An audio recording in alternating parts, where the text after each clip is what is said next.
Today we're going to talk about gas mileage. Now this is the original window sticker to my Viper back when it was new, and the government said it got 11 miles per gallon city and 21 miles per gallon highway. Let's see what it can do.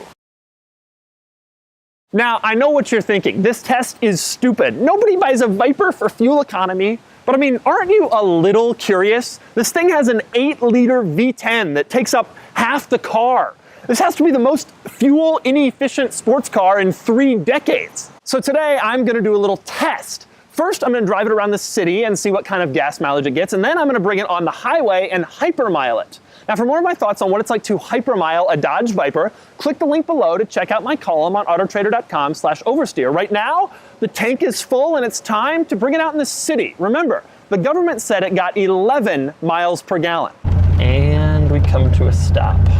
I could sort of summarize driving in Philadelphia.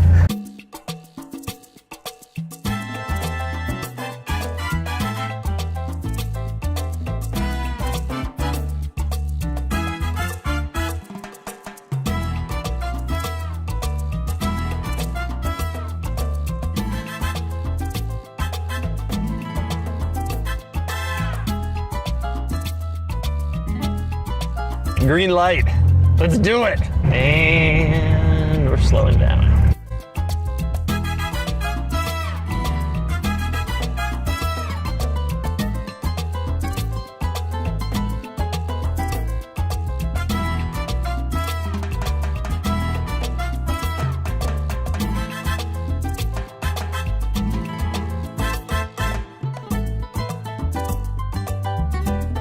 I think we'll get less than 11, don't you?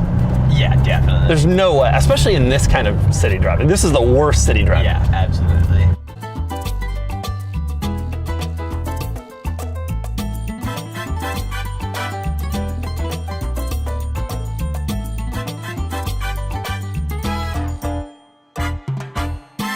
This is embarrassing. We're getting passed by the Segway tour.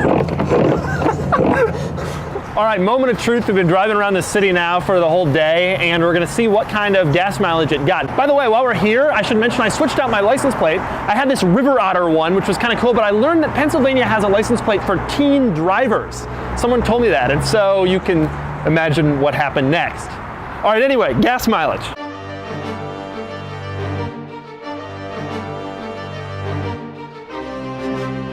Okay, all right, here we go. Let me do the calculation here. And the moment of truth, the final result is 5.6 miles per gallon city we got today driving around town. 5.6.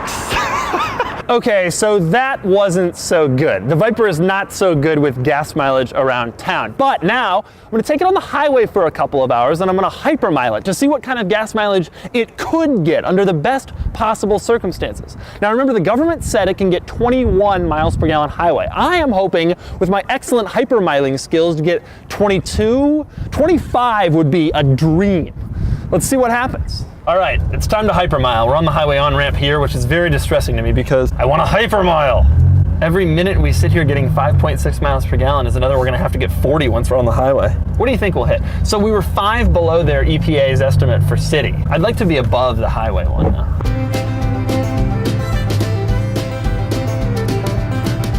There's nothing worse than hypermiling because you just have to think so much. Am I in the right gear? Am I going, is the RPM low enough? Am I going fast enough? Is anybody gonna hit me? Can I go any slower? It just gives me a headache. We're the slowest Viper in the entire world. We're doing a hypermile. I wanna tell people this. It's slightly downhill. I'm off the throttle, way off. Yeah, we're just coasting now. Coasting at 48 miles an hour on the interstate. Here comes the downhill. I'm gonna get off the throttle. We're just gonna coast and get 90 miles per gallon. Oh man, this is embarrassing. That was especially embarrassing. Oh man, we're above 1500 RPM. That is not where I wanna live. Everybody's staring at us. They're like, why is this guy in this Viper going 47 miles an hour? Well, I'll tell you why. Because I'm getting 30 miles per gallon. I am literally at 400 RPM right now. I'm in neutral, going down a hill. I am literally at 400 RPM. This is the Hypermiler's dream. You just feel guilty all the time. This Hypermiling's got to be one of the most selfish acts you can carry out on the road. You're helping the environment, but you're slowing down every other human being in your wake. Oh, here we go. We're gonna do a little drafting. Yeah. He's moving the air out of our way. Problem is, he is going hyper fast. I mean, he is going lightning speeds. He's got to be doing 53. I can't keep up with that. Everybody's pointing at it. That guy literally pointed at us. It's so embarrassing. Boy, there's nothing worse than having to push down the gas pedal. I really never thought I'd say that, but here I am. We're gonna pass this person? This person must be just a total disaster of life. But it's all gonna be worth it in the end when we get out and we've got 35 miles per gallon. 30 maybe, 25. All right, I'd be really happy if we cracked 20. Okay, so we've been hypermiling now on the highway for quite a while, and now it's time to see what kind of mileage this thing could get under perfect circumstances. We're in Wilmington, Delaware, which is quite a place. Lovely town.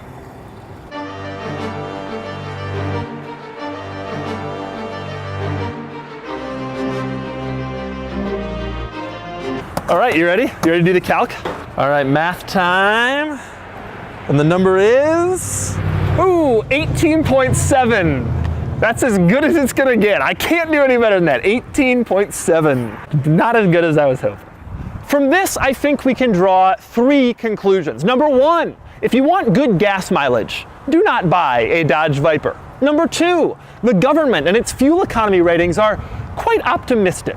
And most importantly, number 3, do not purchase a Dodge Viper for your teen driver. That would just be irresponsible.